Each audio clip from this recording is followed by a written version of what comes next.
ಜಾತಿ ಜನಾಂಗ ಸಮುದಾಯ ಅಷ್ಟಕ್ಕೆ ಅವರು ಯೋಚನೆ ಮಾಡಲಿಲ್ಲ. 1947ರಲ್ಲಿ ಏನು ಇಂಡಿಯಾ ಮತ್ತು ಪಾಕಿಸ್ತಾನ ವಿಭಜನೆ ಆಯಿತು, ಆ ಸಂದರ್ಭದಲ್ಲಿ ಬಾಬಾ ಸಾಹೇಬ್ ಅಂಬೇಡ್ಕರ್ ಅವರು ಸ್ಟೇಟ್ಸ್ ಅಂಡ್ ಮೈನಾರಿಟೀಸ್ ಅಂತ ಕನ್ನಡ ಅನುವಾದ ಮಾಡೋದಾದ್ರೆ ರಾಜ್ಯಗಳು ಮತ್ತು ಅಲ್ಪಸಂಖ್ಯಾತರು ಅಂತ ಒಂದು ಕೃತಿಯನ್ನ ಬರೀತಾರೆ. ಈಸಿ ಅಲ್ಲ, ಒಂದು ಕಡೆ ಸಂವಿಧಾನವನ್ನ ಬರೀತಾ ಇದ್ದಾರೆ, ಮತ್ತೊಂದು ಕಡೆಗೆ ಸ್ಟೇಟ್ಸ್ ಅಂಡ್ ಮೈನಾರಿಟೀಸ್ ಅನ್ನೋ ಒಂದು ಪುಸ್ತಕವನ್ನು ಬರೆದಿದ್ದಾರೆ.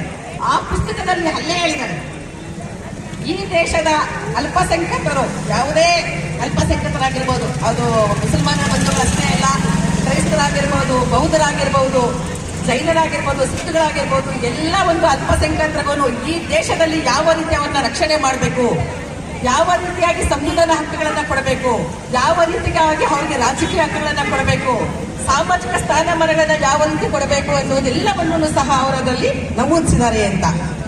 ಸ್ಟೇಟ್ಸ್ ಅಂಡ್ ಮೈನಾರಿಟೀಸ್ ಆ ಕೃತಿಯನ್ನ ದಯಮಾಡಿ ಎಲ್ಲರೂ ಓದಿ. ನಮ್ಗೆಲ್ಲ ಬಹುತೇಕ ವಿಚಾರಗಳು ಗೊತ್ತೇ ಇರುತ್ತೆ. ಬಾಬಾ ಸಾಹೇಬ್ ಅಂಬೇಡ್ಕರ್ ಅವರ ಕೆಲವು ವಿಚಾರಗಳನ್ನ ತಿಳ್ಕೊಂಡು ನಮ್ಗೆಲ್ಲ ಬಂದಿದೆ ಅಂತ ಹೇಳಿದ್ರೆ ತಪ್ಪು. ಬಾಬಾ ಸಾಹೇಬ್ ಅಂಬೇಡ್ಕರ್ ಬರೆದಿರುವಂತಹ ಇಂಥ ಕೃತಿಗಳನ್ನ ಓದಿದಾಗ ಈ ದೇಶದಲ್ಲಿರುವಂತಹ ಜಾತಿ ಪದ್ಧತಿಯನ್ನು ನಾವು ಮರಿತೀವಿ, ಧಾರ್ಮಿಕ ಅಸಮಾನತೆಗಳನ್ನ ಖಂಡಿತವಾಗಿಯೂ ಮರಿತೀವಿ. ಬಾಬಾ ಸಾಹೇಬ್ ಅಂಬೇಡ್ಕರ್ ಅವರ ಉದ್ದೇಶಗಳು ನೆರವೇರಬೇಕಾದ್ರೆ ನಾವು ಇಂಥ ಕೃತಿಗಳನ್ನ ಓದಬೇಕು, ತಿಳ್ಕೋಬೇಕು. ಬಹುಶಃ ಸುಲಭ ಅಲ್ಲ. ಸಂವಿಧಾನವನ್ನು ಬರೆಯುತ್ತಾ ಜೊತೆಯಲ್ಲೇ ಈ ದೇಶದ ಅಲ್ಪಸಂಖ್ಯಾತರಿಗೆ, ಶೋಷಿತ ಸಮುದಾಯಗಳಿಗೆ, ನೊಂದ ಸಮುದಾಯಗಳಿಗೆ ಅವರೆಲ್ಲ ಮಾಡ್ತಾರೆ ಅಂದ್ರೆ ಬಹುಶಃ ಅದರ ಪ್ರಮುಖರು ಬಾಬಾ ಸಾಹೇಬ್ ಅಂಬೇಡ್ಕರ್.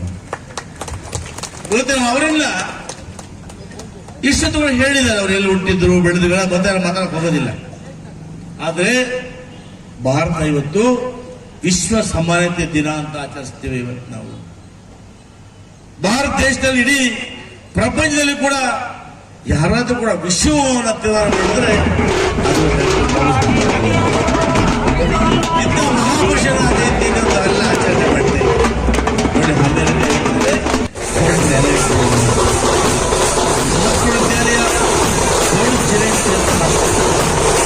ನೀವು ನಮ್ಮನ್ನು ಹೋಲಿಸಬಹುದು, ಆದರೆ ನಾವು ಸೋಲೊಪ್ಪಿಕೊಳ್ಳುವುದಿಲ್ಲ. ನೀವು ನಮ್ಮನ್ನ ಸೋಲಿಸಬಹುದು, ನಾವು ಸೋಲು ಒಪ್ಪಿಕೊಂಡ್ರೆ ಸೋಲಿಸ. ಅದು ಅಂಬೇಡ್ಕರ್ ಅವರ ಒಂದು ಹಠ ಏನಪ್ಪ ಇತ್ತು ಅಂದ್ರೆ, ಸಮಾಜದಲ್ಲಿ ಎಷ್ಟೇ ಅಂಗೋಡಗಳು ಬಂದರೂ ಕೂಡ ಎಲ್ಲವನ್ನೂ ಕೂಡ ಎನ್ನುವ ಶಕ್ತಿ ನಮ್ಮಲ್ಲಿದೆ ಅನ್ನೋ ಮಾತನ್ನ ಅಂಬೇಡ್ಕರ್ ಅವರು ಸಾಕ್ತಾ ಇದ್ದಾರೆ. ಒಂದು ಕಡೆ ಇವತ್ತು ಮಹಿಳಾ ಸರ್ಕಾರಿ ನೌಕರರಿಗಾಗಿ ಮಹತ್ವ ಬಹಳ ಜನ ಗೊತ್ತಿಲ್ಲ. ಇವತ್ತು ಹೆಣ್ಣು ಮಕ್ಕಳಿಗೆ ಆ ಒಂದು ತಾಯಿ ಗರ್ಭವತಿ ಆದಾಗ ಆ ಹೆರಿಗೆ ರಜೆಯನ್ನ ಪಡ್ಕೊಳ್ಳಲಿಕ್ಕೆ ಆ ಸಂವಿಧಾನ ಅವಕಾಶ ಮಾಡುತ್ತಿದ್ದೆ ಬಾಬಾ ಸಾಹೇಬ್ ಅಂಬೇಡ್ಕರ್. ಹಾಗೆಯೇ ಕಾರ್ಮಿಕರಿಗಾಗಿ ಒಂದು ಆಪ್ ತಂದರು. ಸಮಯ ಇವತ್ತು ಹಿಂದೆ ನಮ್ಮನ್ನ 24 ಗಂಟೆ ದುಡಿಸ್ಕೊಳ್ತಾ ಇದ್ರು, ಅದನ್ನ 8 ಗಂಟೆ ಮಾಡಿ ಮಾಡಿದೆ ಅಂಬೇಡ್ಕರ್ ಅವರು. ಯಾಕಂದ್ರೆ ಅವರ ಯೋಚನೆ ಆಗಿತ್ತು, ಎಲ್ಲರೂ ಕೂಡ ಕೆಲಸ ಮಾಡಬೇಕು ಅನ್ನೋ ಯೋಚನೆ ಇತ್ತು. ಇವತ್ತು ಸಂವಿಧಾನವನ್ನ 8 ಜನ ಇದ್ದು ಸಮಿತಿಯಲ್ಲಿ 8 ಜನ ಮಾಡಿದ ಇವೆಲ್ಲವನ್ನೂ ಕೂಡ ಸಹೋದರರು ಹೇಳಿದ್ದಾರೆ. ನಾನು ಮತ್ತೆ ಮಾತಾಡ್ಲಿಕ್ಕೆ ಹೋಗೋದು ಒಂದು ಹೇಳ್ತೇನೆ. ಇವತ್ತು ಬಹುಶಃ ಅವರು ಕಡೆಗಳಿಗೆಯಲ್ಲಿ ನನ್ನ ಜವಾಬ್ದಾರಿ ತಿಳಿದು ತಿಳ್ಕೊಂಡು ಸಂವಿಧಾನವನ್ನ ಬರೀಲೇಬೇಕು ಅಂತೇಳಿ ಕೂತು ಊಟ ತಿಂಡಿಯನ್ನ ಲೆಕ್ಕಿಸದೆ 6 ಕಡೆ ಗಮನ ಕೊಟ್ಟು ಸಂವಿಧಾನ. ಬಹುಶಃ ಅವರ ಹೊತ್ತು ರೆಸ್ಟ್ ಹೊಡಿದಿದ್ರೆ ನಮ್ಮೊಟ್ಟಿಗೆ ಇನ್ನ 16 ವರ್ಷ ಬದುಕ್ತಾ ಇದ್ದಾರೆ. ಆದ್ರೆ ಏನಪ್ಪ ತೋರಿಸುತ್ತೆ ಅಂದ್ರೆ ಅವರ ಬದ್ಧತೆ, ಶಿಸ್ತು, ಸಂಯಮ. ಏನಾದ್ರೂ ಕೂಡ ಹುಟ್ಟಿದ್ದೇನೆ ಈ ಒಂದು ದೇಶಕ್ಕಾಗಿ, ಬಡವರಿಗಾಗಿ ಏನಾದ್ರೂ ಮಾಡಬೇಕು ಅನ್ನೋ ಒಂದು ಛಲ ಅವರಲ್ಲಿ.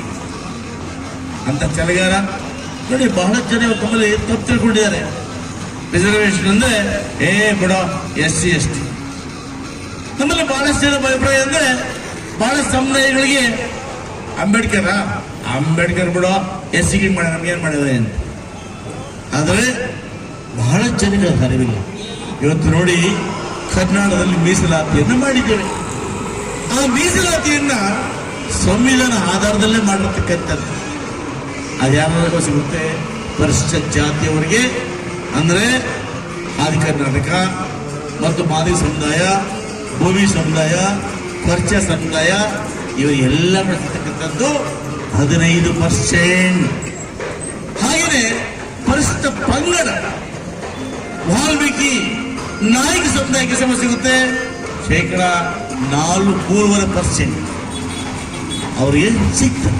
ಆಮೇಲೆ ಪ್ರವರ್ಗ 1 ACMA ಯಾವುದಪ್ಪ, ಉಪ್ಪಾರ, ಕೊಲ್ಲ, ಪಿಂಜಾರ ಅವರು ಕೂಡ ಇವತ್ತು 4% ಸಿಗ್ತದೆ. ಆಮೇಲೆ ಪ್ರವರ್ಗ 2A ಇದ್ಯಾವುದಪ್ಪ, ಕುರುಬ, ಬೆಸ್ತ, ಬಲಜಿಗ ಇವರಿಗೆಲ್ಲ ಕೂಡ ಇವತ್ತು ಇವರಿಗೂ ಕೂಡ 15% ಸಿಗ್ತದೆ. ಪ್ರವರ್ಗ 2B ಮುಸ್ಲಿಂ ಮತ್ತು ಅನೇಕ ಒಳಪಂಗಡಗಳು ಅವರು ಕೂಡ ಇವತ್ತು 4% ಸಿಗ್ತದೆ. ಆಮೇಲೆ ಇಷ್ಟೆಲ್ಲ ಆದ್ಮೇಲೆ ವೀರಶೈವ, ಲಿಂಗಾಯತ ಇದರ ಜಾತಿಗಳವರೆಗೆ 5%. ನಾನಿವತ್ತು ಮನವಿ ಮಾಡಿದೆ, ಏನಪ್ಪಾ ಅಂದ್ರೆ ಹಿಂದಿನ ದಿನಮಾನಗಳ ಹೋಲಿಕೆ ಮಾಡಿದಾಗ ಈ ಸಾರಿ ವಿಷಯ ಏನಪ್ಪಾ ಅಂದ್ರೆ ಎಲ್ಲಾ ಜಾತಿ ಮುಖಂಡರನ್ನ ತಾವೆಲ್ಲ ಬಂದು ಅಂಬೇಡ್ಕರ್ ಸಂವಿಧಾನ ಕೇವಲ ಒಂದು ಜಾತಿ ಒಂದು ಕುಲಕ್ಕಲ್ಲ, ಸರ್ವ ಜನಕ್ಕೂ ಕೂಡ ಅಂಬೇಡ್ಕರ್ ಸಂವಿಧಾನವನ್ನ ಕೊಟ್ಟು ಮಾಡಿದ್ದಾರೆ. ನೀವೆಲ್ಲ ಬಂದು ಎಲ್ಲ ಸಮುದಾಯಗಳು ಬಂದು ಅಂಬೇಡ್ಕರ್ ಜಯಂತಿಯನ್ನು ಮಾಡಿದಾಗ ಮಾತ್ರ ನಾವು ಅವರ ಗೌರವ ಕೊಟ್ಟಿಲ್ಲ ಅಂತ ಹೇಳಿ ನಾನು ಎಲ್ಲ ಸಮುದಾಯಗಳನ್ನು ಮನವಿ ಮಾಡಿದೆ. ಅದರ ಪ್ರತಿಫಲವಾಗಿ ಇವತ್ತು ನೋಡಿ ಒಕ್ಕಲಿಗ ಸಮಾಜ ವಿಶೇಷ ಯೂನಿಫಾರ್ಮ್ ಜೊತೆಗೆ 3 ಲಕ್ಷ ರೂಪಾಯಿಗಳ ಸದಾ ಖರ್ಚು ಮಾಡಿ ಒಂದು ಡೌನ್ಲೋಡ್ ಮಾಡಿಕೊಂಡು ಭಾಗವಹಿಸಿದ್ದಾರೆ. ಕುರುಬ ಸಮಾಜ ಭಾಗವಹಿಸಿದ್ದಾರೆ, ಯಾದವ ಸಮಾಜ ಭಾಗವಹಿಸಿದ್ದಾರೆ, ನಮ್ಮಲ್ಲಿ ಒಳಪಂಗಡಗಳು ಗೋವಿ ಸಮಾಜ ಆಗ್ಬೋದು ಅದೆಲ್ಲ ಕೂಡ ಭಾಗವಹಿಸಿದ್ದಾರೆ. ಅದರೊಟ್ಟಿಗೆ ಇವತ್ತು ನೋಡಿ ರೆಡ್ಡಿ ಸಮಾಜ ಭಾಗವಹಿಸಿದ್ದಾರೆ. ಅಂಬೇಡ್ಕರ್ ಗೌರವ ನಾವು. ಅದಕ್ಕಾಗಿ ಇವತ್ತೇನು ಅಂಬೇಡ್ಕರ್ ಅವರು ಎಲ್ಲ ಜಾತಿಯ ಸತ್ತು ಕೆಂಪೇಗೌಡ ಅವರು ಹೇಗೆ ಕರ್ನಾಟಕದ ಎಲ್ಲ ಜಾತಿಯ ಸತ್ತು ಅದೇ ರೀತಿ ಕೂಡ ಅಂಬೇಡ್ಕರ್ ಅವರು ಕೂಡ ಭಾರತ ದೇಶದ ಪ್ರತಿಯೊಬ್ಬರ ಆಸ್ತಿ ಅಂತ ಹೇಳೋದಕ್ಕೆ ಇಚ್ಛೆ ಪಡ್ತೇನೆ. ಆ ನಿಟ್ಟಿನಲ್ಲಿ ಅಂಬೇಡ್ಕರ್ ಅವರು ಯಾವ ಜಾತಿಯವರು ಅನ್ಯಾಯ ಮಾಡಿಲ್ಲ, ಎಲ್ಲಾ ಜಾತಿಯಲ್ಲೂ ಒಳ್ಳೆಯ ಕಡೆ ಇರ್ತಾರೆ. ಆ ಕೆಳಜಾತಿಗಳನ್ನು ದುರ್ಬಳಕೆ ಮಾಡಿಕೊಡ್ತಕ್ಕ ನಾವೇ ಅಲ್ವಾ? ಹಾಗಾಗಿ ನಾನಿವತ್ತು ಭರವಸೆ ಕೊಡ್ತೇನೆ, ನಾವೆಲ್ಲ ಕೂಡ ಹೇಗೆ ಈ ಒಗ್ಗಟ್ಟಾಗಿ ಮಾಡ್ತಾ ಇದ್ದೀವೋ ಮುಂದೆ ಹಾಗೆ ಇರೋಣ. ಅನಗತ್ಯವಾಗಿ ನಮಗೆ ಯಾರೇ ತೊಂದರೆ ಕೊಟ್ಟರು ಕೂಡ ನಾನು ತಮ್ಮೊಟ್ಟಿಗೆ ನಿಲ್ತೇನೆ ಅನ್ನೋ ಮಾತನ್ನ ಹೇಳೋದಕ್ಕೆ ಇಚ್ಛೆ ಪಡ್ತೇನೆ. ಬಂಧುಗಳೇ, ನನ್ನ ಕನಸು ಬಹಳ ದೊಡ್ಡದಾಗಿದೆ. ಇವತ್ತು ನೋಡಿ NDJ ಸ್ಕೂಲ್ ಡಿಮಾಲಿಷ್ ಮಾಡಾಯ್ತು. ಜನ ಅಂದ್ಕೊಳ್ತಾರೆ ಪ್ರೊಟೆಸ್ಟ್ NDJ ಸ್ಕೂಲ್ ನಿರ್ಮಾಣ ಮಾಡಬೇಕು, BO ಆಫೀಸ್ ಮಾಡಬೇಕು, TPS ಮಾಡಬೇಕು, ಆಫೀಸ್ ಮಾಡಬೇಕು. ಇವತ್ತು ಒಂದು ಮಾತು ಹೇಳ್ತೇನೆ, ಬರೋ ವರ್ಷ ಈ ನಮ್ಮ ಅಂಬೇಡ್ಕರ್ ಸಮುದಾಯ ಭವನವನ್ನು ಉದ್ಘಾಟನೆ ಮಾಡೇ ಮಾಡ್ತೇನೆ. SL ಎಲೆಕ್ಷನ್ ಯಾವುದು ಸುಳ್ಳಾಡಿಲ್ಲ ಅಂತ ಇವತ್ತು ಬರೋ ವರ್ಷ ಅಂಬೇಡ್ಕರ್ ಮಾಡಬೇಕು, ಸ್ಟೇಡಿಯಂ ಕಟ್ಟಬೇಕು, ಬಸ್ ಸ್ಟ್ಯಾಂಡ್ ಮುಗಿಸ್ಬೇಕು, ಈ ರಂಗಮಂದಿರ ಮುಗಿಸ್ಬೇಕು. ಎಲ್ಲ ಜವಾಬ್ದಾರಿ ಬೆಳೆದಿದೆ. ಇವೆಲ್ಲ ಆಶೀರ್ವಾದದಿಂದ ಇವೆಲ್ಲವೂ ಕೂಡ ಕೆಳಗೆ ಮರ ಕಟ್ಟಬೇಕು, ಲೈನ್ ಕಟ್ಟಬೇಕು. ಇವೆಲ್ಲ ಆಶೀರ್ವಾದದಿಂದ ಇವೆಲ್ಲವನ್ನು ಕೂಡ ಮಾಡೇ ಮಾಡ್ತಾರೆ ಅನ್ನೋದನ್ನು ಹೇಳ್ತಾ ಟ್ರೈ ಮಾಡಿದ್ದಾರೆಲ್ಲ